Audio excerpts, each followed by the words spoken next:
Welcome to another episode of the Donny Donata podcast. I'm your host, Donny Donata, and Buon Natale! Buon Natale to everyone, lots of cheer and lots of fun. Oh, Natale means Merry Christmas to you. Buon Natale, that's Merry Christmas in Italian. And here's a song for you, a Christmas song. It's actually a Christmas song, not like last episode. I wouldn't throw you off. I'm actually going to sing you a Christmas song, I promise. It's beginning to look a lot like Christmas. The nukes are ready to blow. There's a war in Ukraine that America plays like a game and pisses Russia off more every day. It's beginning to look a lot like Christmas, doodle-doo, everywhere you go. Everybody is on their phone, and not even if they're alone. The zombie apocalypse is happening before our eyes. A pair of hopped-up kooks with a pistol that shoots is the wish of the politicians. Robots that walk that will have metal cocks is the hope of Google and friends. The New World Order can hardly wait for lockdowns to happen again. It's beginning to look a lot like Christmas out there, folks. You know what would be the brightest Christmas light? Would be a nuke. When a nuke goes off, when you watch Oppenheimer, how bright it is. It's true. That's how bright the nukes are. And actually, they say that like half the people who died in like Nagasaki and Hiroshima died because they saw the flash of the nuke and then they went to the window to see what it was. And then when they got to the window, the what's it called? The shockwave or I can't remember what it really, I think shockwave is the right term. Smashed into their window, and the shrapnel, like the glass from the windows and whatever else, was outside that got blown towards them. That's what killed like a lot of people right away. Now, of course, like whether you're in a building or not, like if you're in a building and you're right beside the blast, you're toast anyway because the building would get blown away. But there's a lot of people that would have survived if they just hadn't gone to the window.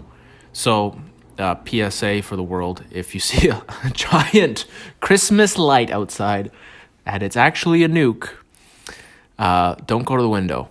Get down and out of the way where the shockwave's not going to send glass and bits of trees and shit right through you. Fuck, it's crazy. So the biggest Christmas light of them all would be a nuclear weapon. But I've been thinking about this. I think the nukes are probably ready. Like someone's like in every country that has nukes right now, someone's just waiting over the button, just with like shaking, smoking cigarettes, drinking coffee, just waiting for the fucking like people to tell them the nukes are here. Press the button, right? It's actually interesting. This is not super common knowledge, but there are the nuclear silos that they talk about are placed all across the U.S., mostly in like the middle states in like farm fields. There are these giant like bunker like silos that are deep in the ground, and they have the nukes in them, and they're manned by like a 2-man crew, like military guys are in these silos all across the farm fields of the US constantly. And what's interesting, I can't remember how it works, I should really look this up. I'm pretty sure that they don't have contact with the outside world when they're in there. Oh, this is what I'm thinking of. So the guys are in the silos. Sometimes there's they have a nuclear war, nuclear holocaust drill. And so they test if these guys will actually push the button for the nukes. So they have no contact to the outside world when they're in there. And sometimes they send a message to them saying, push the nuke button.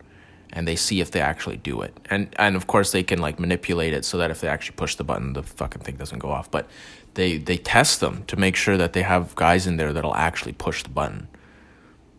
And so all these fucking guys are just I can imagine right now, they have their shaking hands over the button. Things are heating up. especially with the Ukraine war. It's just a little bit concerning. So if you see the bright Christmas light outside, stay away from the window and do your best. We're going to talk about, we're actually going to go over survival later. I don't know if you know this, but Donny here, he's a real survivalist. As in, I'm a pretty good in the woods myself. If there's any woods left after the nuclear holocaust, join up with Donny. He'll take care of you. Actually, I'm not that experienced, but I enjoy it. I enjoy the idea of it. I don't know what the fuck I'm doing, but I would like to think that I do. I've never actually tried to live in the woods for a long amount of time, but if Donny gets some time on his hands, it's something he would like to do, for sure. We'll get into that later. We're going to get into that later. But what I want to talk about right now is that even if there is going to be a nuclear war, I can get all worried about it. But what the fuck am I going to do? What am I going to do? Unless I'm actually in politics or have sway on a politician or in the military or anything.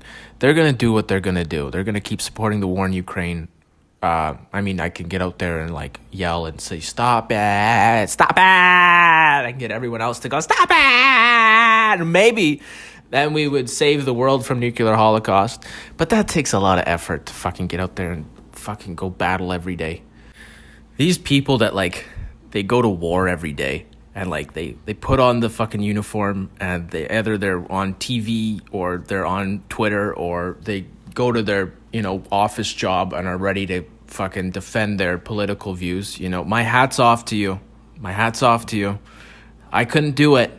I would rather dig ditches and get whipped in the back than have to go and fucking jump in the public square and argue my political point every day. That'd be fucking annoying. I'm just gonna I'm gonna start a political channel where I just go down there and go, stop it,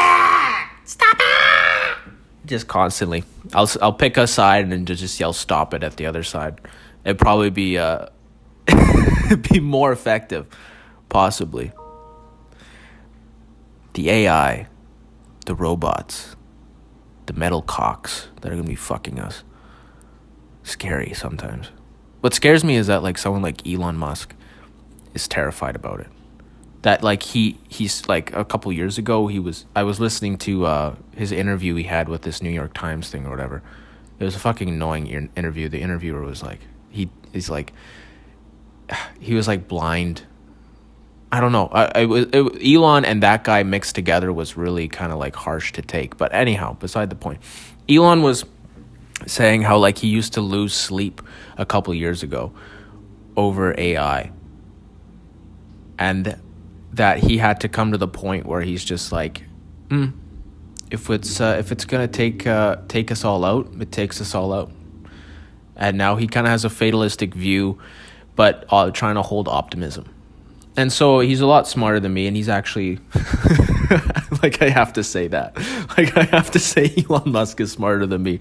But yeah, of course, if in case you thought I was smarter than Elon, he is smarter than me, and he's worried. So he thinks it's more dangerous than nuclear weapons, which is fucking scary. So what we're going to have to do is we're going to have to go live in the woods. But the AIs could come find you in the woods so fast. Fuck. My idea of living in the woods is, you ever seen Saturday Night Fever with John Travolta? And my favorite scene in that movie, there's a few scenes in that movie. I love that movie.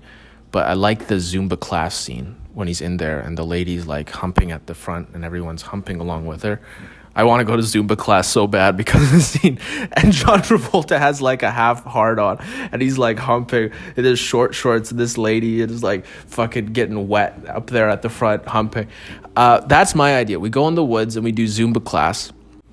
That's my idea of survival in the woods. I saw this news article where there was 11 metric tons of cocaine that was confiscated in Spain somewhere. They arrested 20 people that were, running the drug operation. And just 11 metric tons of cocaine. And what maybe kind of like stop, like, I mean, if you can say 11 metric tons of cocaine, you go, yeah, for sure. But what was interesting is they had a picture, and it was like they spread it all out like symmetrically in these like little shoebox type size boxes, and they had it, and like all the police like put it out in the parking lot, and it was like it like took up like an acre worth of space, all this fucking cocaine. I was just like, oh my god. That's so much cocaine. 11 metric tons of cocaine. Like, you know how much money that is? Unbelievable. So what we can do Zumba class, go hunting, and we'll make cocaine in the forest. And you can start signing up for this in the few days here. I'm getting the website up. But we're going to have Zumba survival classes and cocaine cooking classes as well. I was listening to a podcast with Cillian Murphy and Mark Maron. It was Mark Maron's WTF podcast. I love Mark Maron. He's fantastic. I disagree with like his besides the point that I disagree with him, I like him still. So that's a lesson for you out there. Even if you disagree with someone, you can still like them. Like I love Biden. I absolutely love him. I also love Trump. I disagree with Trump. I love everybody, okay? But anyhow, Cillian Murphy on the WTF pod, I loved it so much because he would probably enjoy doing Zumba class and making coke and going hunting in the woods. As apparently he's just a real down-to-earth, doesn't like the phone. That's what he said in that. He's like, hey, Mark, when I came up to the house here, I saw you were just sitting on your front porch. And he's like, were you on your phone? That's what Cillian asked. And Mark's like, yeah, I was watching a video or whatever. Cillian's like, oh, the phone has ruined everything. I just fucking hate the phone. I can't do his... That thing is so fucking stupid. That's not quite his accent either. Sometimes I can do the Irish accent. But Cillian, I love him. Because he talked about his early acting days and how he got on a play in Ireland where he would like turn into like a traveling rock star actor pretty well. Like he just was doing plays in different towns every night, and he was just drinking and going up on stage and acting, and like he said it was fantastic. And then this is the best part that I love. He said, then after that I then just spent a year, just sitting at home like eating sandwiches. Like fuck.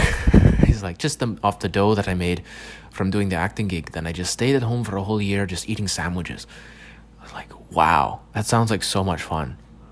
Like imagine just being Cillian Murphy. You just, had like this rock star acting play tour that you were on. And now you have like, I don't know, he probably made like $80,000 or something. Who knows? Maybe he made way more from his tour, but now he's just sitting at home in Ireland, just going outside for walks and shit in his fucking sweater, and I come home a little hungry, and I make a nice big sandwich with, plenty of tomato and lovely turkey on it and everything like that. There's nice seedy bread I get from the special bakery, and I sit down, I just smoke a cigarette, and I have my big sandwich, and that's my fucking life. I was like, wow, that sounds awesome. In a world where it's so saturated with I don't even know how to explain the saturation of like culture that you see online and everything.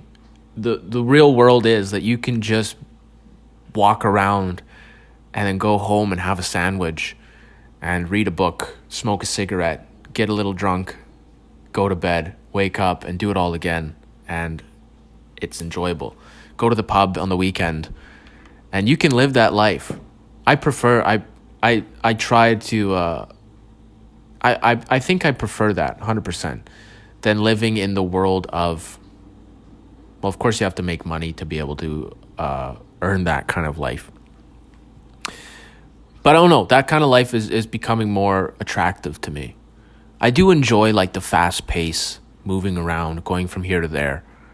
But just the idea of being Cillian Murphy in fucking Ireland, and I made some dough off of my play acting tour. It was a lot of fun. Got drunk every night, And, I was getting my name out there and people were starting to love me. And then, I was just looking for the next thing after that. And I really just spent the whole year just at home eating sandwiches. Let's fucking go. I said last podcast that I would talk about the Nephilim this one. So let's get into that. Bum, bum, bum, bum, bum, bum, bum. The Nephilim. The demon hybrid aliens that came down and started fucking all the girls on Earth and made the giants that you know today. Have you ever heard of David and Goliath? Little David slew the giant. Who was Goliath? You watch Indiana Jones and the Crystal Skull? Where did they get the ideas for those elongated skulls that were found in South America? You know Noah and the flood? Why did God want to flood the entire earth and kill all the population? You know the pharaohs, they had those funny hats? Was it because their heads were actually shaped like those hats?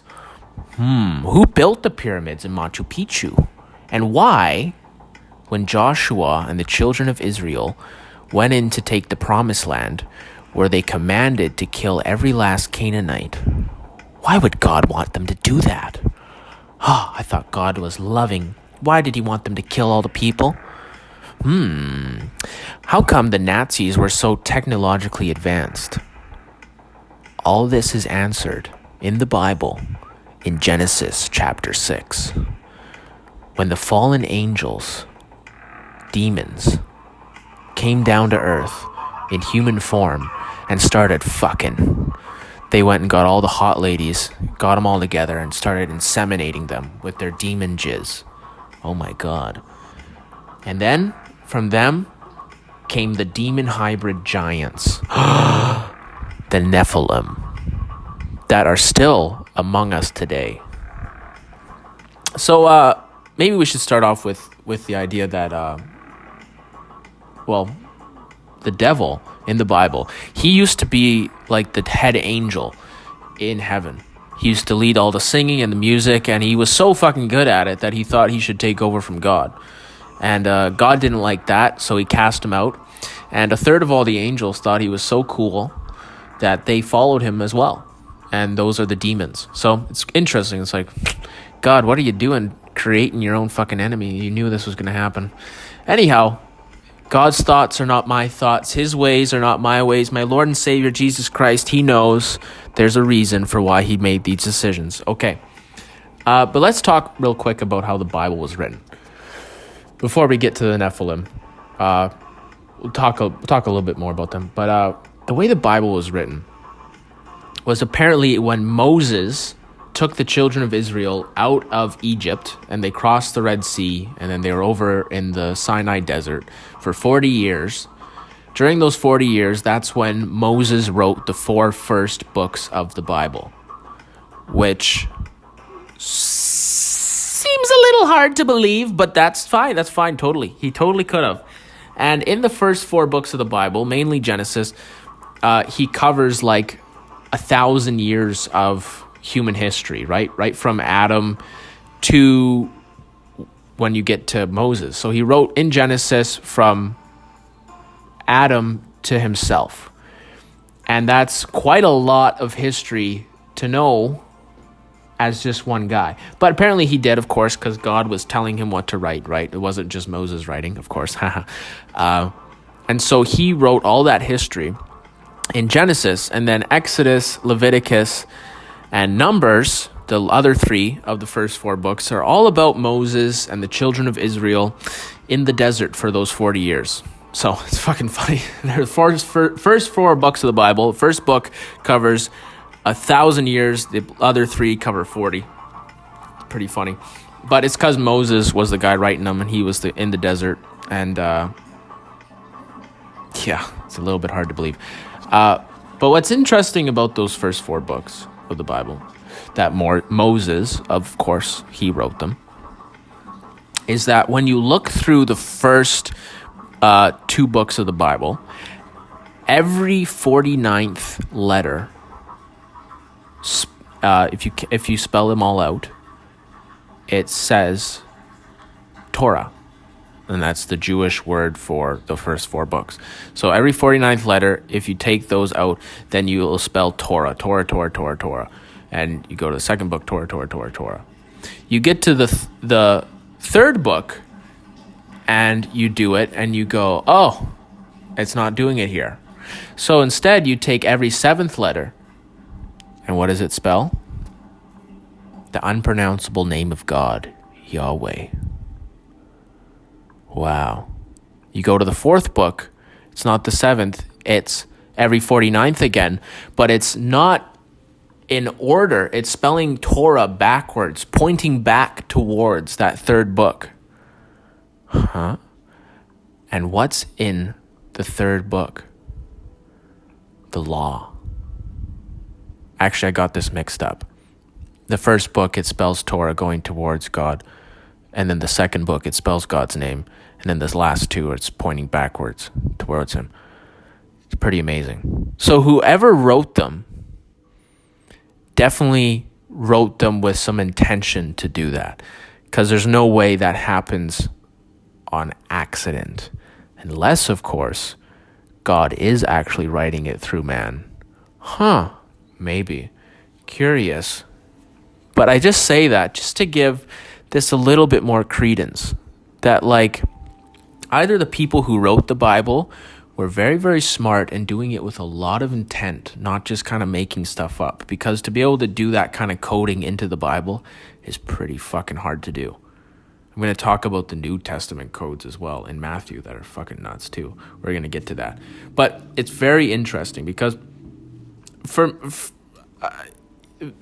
me, it's like, hey, the Bible's true because God said so, and the God of the Bible is true because the Bible said so. It's like it's circular reasoning. So it can't be, God's message to everybody. But there's funny things about it that it's like winking at you, God winking at you when you realize them. You go, maybe there is something fucking about it that might be true. I don't know. So the Nephilim, are they real? Are there really demon hybrids that came and fucked all the ladies? And now they're giants? I don't know. Maybe there are. And that's what all the Christians and Jews and everything are saying all these UFO sightings are. Is that they're fucking demon ships. And that the Nazis were so technologically advanced because they had these Nephilim hybrid giants people helping them out in the war. Why didn't they have them fighting on the front lines? Of course, because they can't be seen, right? So convenient. But we're talking about Christianity, how it's kind of just like the new sexy Judaism, and Christianity is just pretty much that. But what is interesting about Christianity is that it was such a good policy that anyone can join, and they kind of hit the market at a very good time, and it grew. The Christian stock did very well, and became the sexy new religion. Everyone wants to be a sexy Christian back in the good old days of Jesus. So the New Testament was written a good deal after Jesus died. Like, I think the first book of the Bible, of the New Testament, that is, was written like a good 20 years after Jesus' death. The last one was like 90 years after his death. So it was all written in a pretty short amount of time. Like, compared to the Old Testament, it was written like over a good 1,000 years. Whereas New Testament, over like 70 years it was written. And so the New Testament is actually the most copied down ancient text of anything. And by like a long shot too, like thousands and thousands of more copies of the New Testament than anything else, like from around the same time as well, like not, and also down through the years as well now. But it's because they were so persecuted, they were worried that they were going to lose all their New Testament writings, and so they were just copying it down like fucking crazy. So there's thousands and thousands of New Testament texts. And what's interesting about the New Testament is it was written in such a short period of time, but somebody fucking did something crazy. Whoever Matthew was, whoever wrote the book of Matthew, it's fucking nuts. He did the genealogy of Jesus in the first chapter of the book of Matthew. And if you take every like vowel, consonant, spaces, if you take the amount of like certain letters, if you take the amount of like vowels and nouns and everything, every single bit of that genealogy is divisible by 7, like everything. And that's like mathematically impossible to do. So either God is, winking at us, or some fucking smart people were doing something crazy. It's pretty interesting. But there's no reference to the Nephilim in the New Testament, which is kind of sad. Be kind of interesting if there were. Well, actually, there is kind of reference to them in Revelation, the last book of the New Testament, which I'll go over sometime, because it's probably the most fun book of the Bible is Revelation, talking about the end of the world. And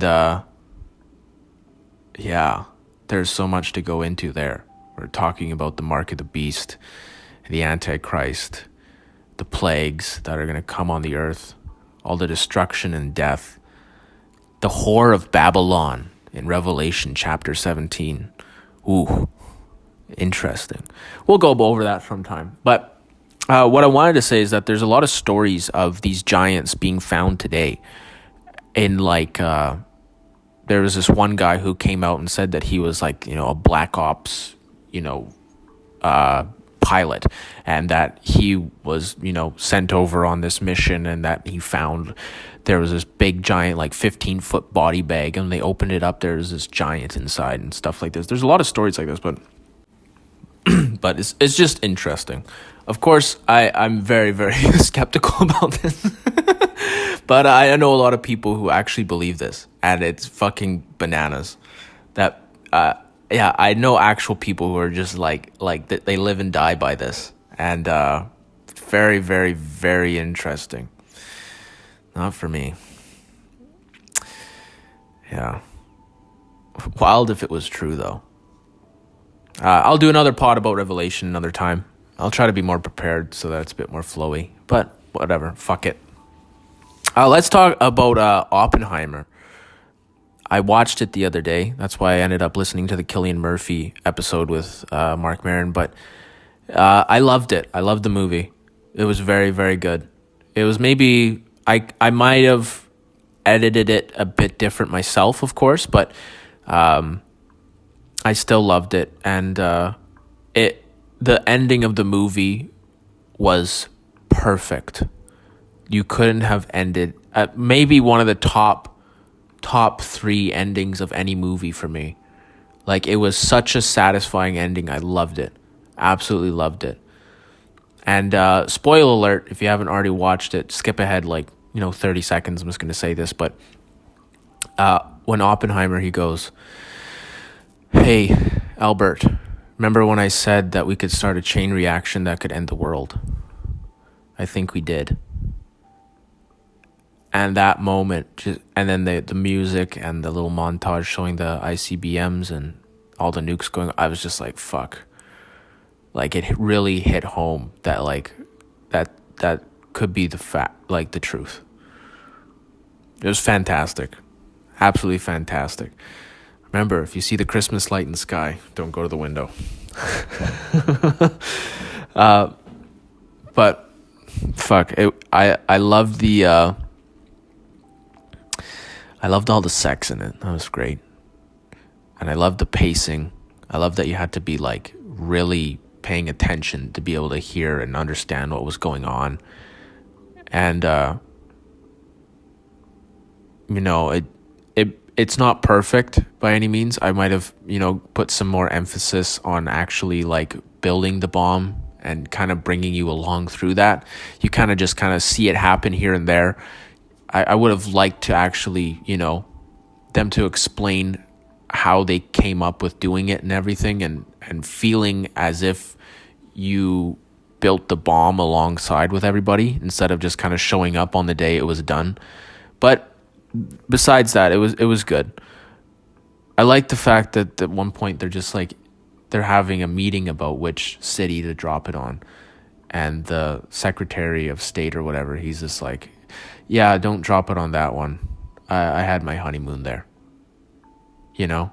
Just like humans can make decisions that have such impact at any given moment. It's fucking nuts.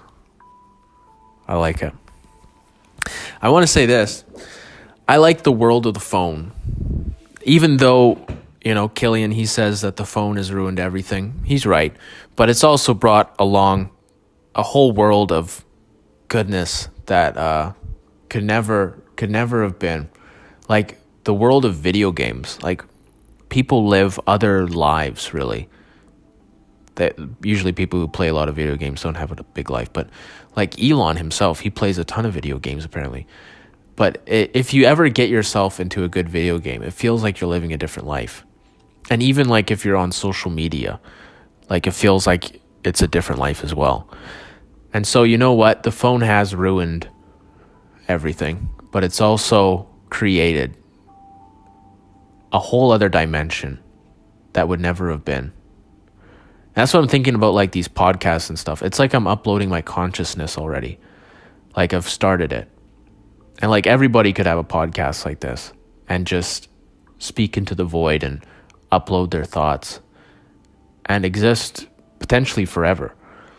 Like these podcasts on YouTube, they're technically on YouTube's server. Even if I delete them, they'll be on YouTube's server forever. It's kind of fucking scary. But let's start it. Let's start the conscious upload. We'll see if it survives. I want to live forever, forever and ever, forever young. I want to be forever young. Do you really want to live forever and ever and ever? I have a family cabin in the lake country of this beautiful land. And I go back there every summer and spend at least a week, if not more. Just, we have a nice little cabin right on the beach on this beautiful lake, clear water, unbelievable, like rocky shore with evergreens and beautiful, like wildlife of, ducks and fish, moose, bear, deer. It's gorgeous. Too many bugs though, but it's usually not too bad. But it's fucking awesome. And I love being there, and I barely go on my phone. The phone has ruined everything. I barely go on my phone, and I'm just outside, like barefoot, shorts, t-shirt, getting dirty, jumping in the water, just living the life of a monkey. I love that monkey life. And it just makes me think that it would be so much fun to live in the woods. No Zumba, just being like a savage, like a Neanderthal. I love it. Just love it. So my favorite movie is The Revenant, because it feels like you're right in the fucking cold with them, and you're just like so vulnerable. And there's no way out. I love the woods. You know how you survive in the woods? You don't. You die. Unless you innovate. Unless you start creating. So that's why you should bring your phone with you. And you should look up how to survive in the woods if you ever get lost in there.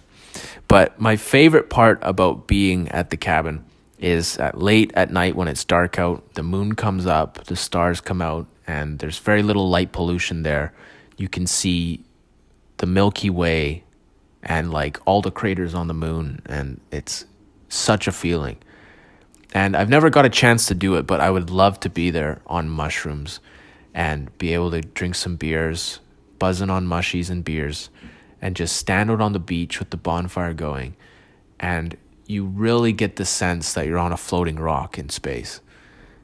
And even though the elements of the lake and the woods can kill you so easy, it feels kind of like your own little comfortable playground that is your home. when you compare it to space, looking out at it and just like how fucking vast and expansive and just not giving a fuck. And you really get that feeling when you're on mushies, and you get your feeling of how vulnerable and like made out of paper mache we are. I love it. I love it. I'm going to leave you with that thought. It's been a good pod. I enjoy doing these. Thanks for coming along. Forever young, I wanna be forever young. It's beginning to look a lot like Christmas. Metal cocks have come. Bye, folks.